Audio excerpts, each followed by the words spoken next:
we see that 1 in every 40 women have undergone GBV from either their intimate partner, from the relative.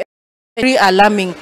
It is very alarming. So we call upon our legislators, our national government, our county government, and also the DCI.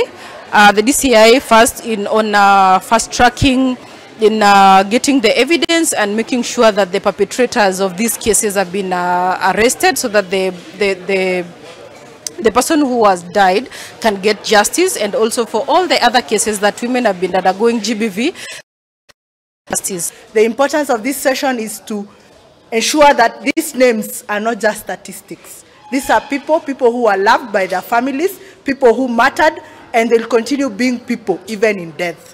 Tuko na huzuni sana. We are not happy because you come to realize that people wame to profile like girls wanataka pesa za rahisi, women's they wana entiziwa na pesa. To speak the truth, hii pesa to ukipewa utachukua kwa rahisi. It's not must to work hard ndo upewe hii pesa. It depends na huyo mwenye anakupea na intentions gani. Now they are saying wameharibia Airbnb jina.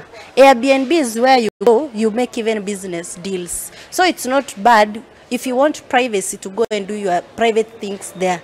And it is not must that nikikuwa company there, you expect something in return.